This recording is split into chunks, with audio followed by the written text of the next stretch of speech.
SereneIntensity. And look at that sunrise. Oh yeah. As you can see, things look a little bit differently. Even the sun looks different. Kinda looks just a little happy angry. I don't know, maybe sick we can call that. This is the Halloween texture pack anyway. Chests look like they might eat you if you try opening them. They even got teeth inside of them, that's pretty cool. I want to show you though today how I'm getting a bunch of resources, particularly mob resources excluding spiders.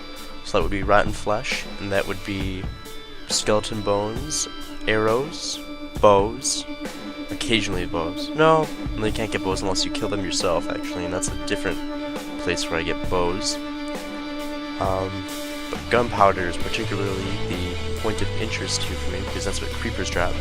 And creepers, being that they're explosive creatures, will drop gunpowder. And gunpowder is part of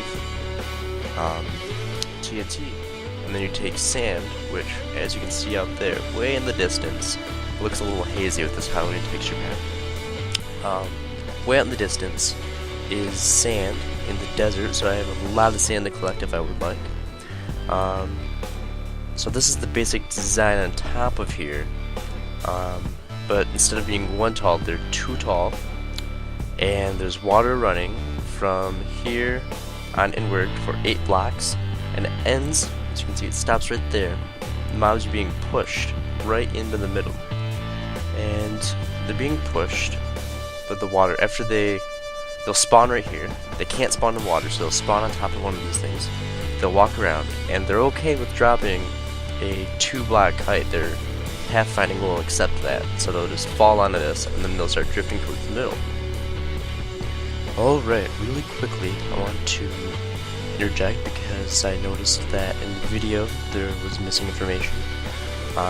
This you'll actually want to put down if you don't want to have spiders, and seeing as how there will be a 1x1 slot here, we don't want spiders going down there. They'll clog up the system, and they really don't have any useful drops, so it's important to have a half block right there. And I can actually give you a quick demonstration. I can get my axe out. Oh, alright, so you see that? Half slabs, half blocks. And it's a little scrappy looking, different parts to it, but however to get it done is just fine. Alright, now I have about 4 floors of this, and alright, here we are. I'm about to take a jump. Woo! Okay, well, see, if I had landed on these wooden slabs, I actually would have died. And as you can tell, they're dropping things right here. The problem I was having before was that skeletons were able to shoot me. So here's a quick solution that I've found to our problem. Now I've got a fence to keep me locked into here, and it's fence gates so I can open and close it on command. This is a trapdoor which I'm kind of glitching through, and if you look up you can see that there are that's where the monster would fall through. And right now as it is, you can see through the top that we looked through earlier, that's creating a bit of light inside the place, so it's decreasing the mob rates, which is okay with me for right now, because I'm going to show you the basement. I don't want the mobs to be harassing me too much. I'm not collecting mob drops right now, which is just fine. I am saving up the resources though, for a particular instance. Let's see. Piston. Oh, the lever seems to be on. So here's what I've been doing to make sure that the cave systems are lit up.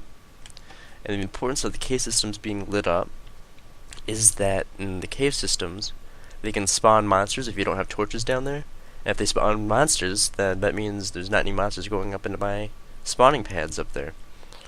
The more monsters that I can generate up there, the more drops I'll get, and the quicker my income.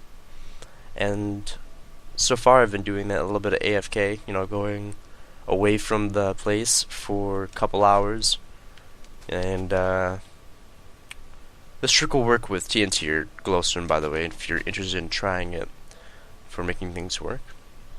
I have another spot down there different heights to test it out.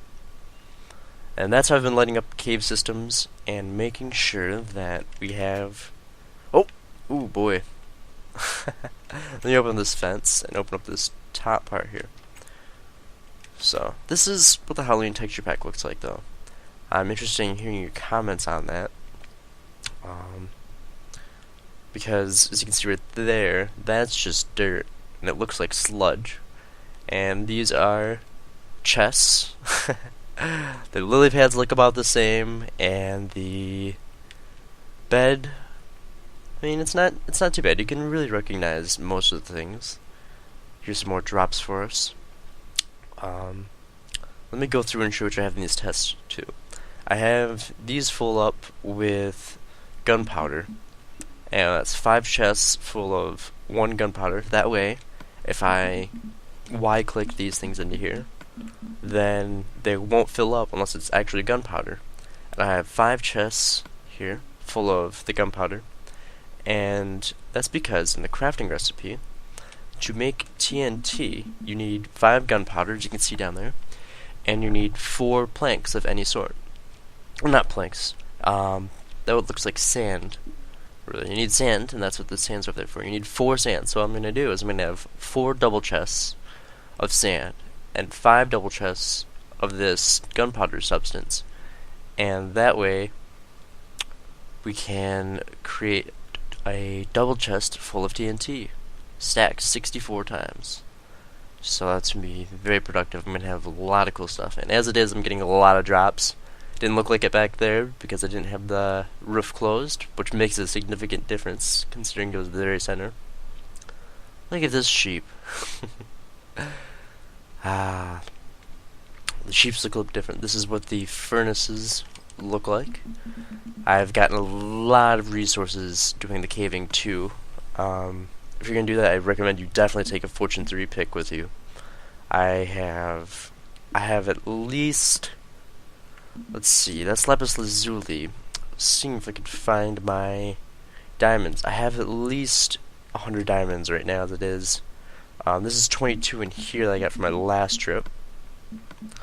Another thing that you should take into account if you would like to try this out on your own server is that when you're looking at your coordinates, this map, I've not seen the map before in this texture pack, but you basically take your coordinates and you add up 120 to all the coordinates except for the y, so add up 120 to the x and subtract 120 from the x, and that's your range that you are working with. And for the z coordinate, you add and subtract for that. Now if you look down there, I have the opacity lowered so that you can see the map better. At the very bottom, you can see my pinkish icon to say which direction I'm pointing in. I chose an oceanic biome, an area, so that if I sit here, monsters will not spawn on the surface. They'll actually have to spawn underground, with the exception of these few areas close to here. So that way most of the monsters go up to here, right? And it's less area for the thing to check for spawning. Another bit of that is that I'm right next to the edge of the map, which is very beneficial because monsters cannot spawn outside of the edge anyway, because you can't mine out there. And that's particularly useful in the 360 edition. It's a benefit. It's a way to take advantage of a situation that other people might consider a disadvantage. But for us, we're going to consider it an advantage. It's helping us out. We've got plenty enough space as it is. We've got all the different biomes we might need. We've got a beach, and we have, as you can see the little frozen lake there in the middle. That is where we teleported to from the very top right of the map. In the lighter green region though, we teleported that far, and I figured out the coordinates for that, in case you were wondering the mechanics behind it. For every 1 block that you fall for, it actually takes you 8 blocks out.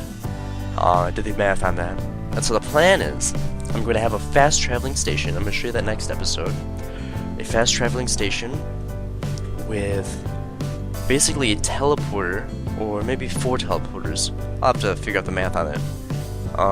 Aiming for each of the 4 corners of the map, and that's going to be put at the very center of the map to centralize everything, and then out of the island up there in the middle, so you can see the island that my cursor. See if I can highlight that with my cursor.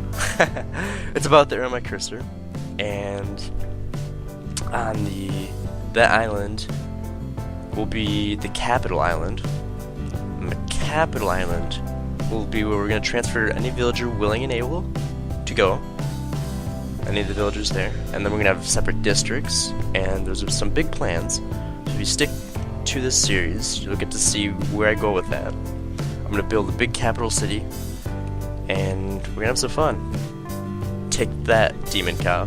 Alright, well, this world has got a lot planned for it. Stay with it for the next episode. Let me know what you think of how we are doing. If we should try out more texture packs. In fact, I probably will be showing off more texture packs that the 360 has to offer. We only have 5 available as it is, I think. And so I'll show you those, and you can, give your comments, give your feedback. Which ones do you prefer to look at? There's another one that I'll probably be showing next episode. Shall be the natural texture pack. I call it the realistic one because it's the most realistic, or intended to be realistic. And I'll share that next episode. So, thank you very much for watching. This is SereneIntensity. I'll see you next time, friends.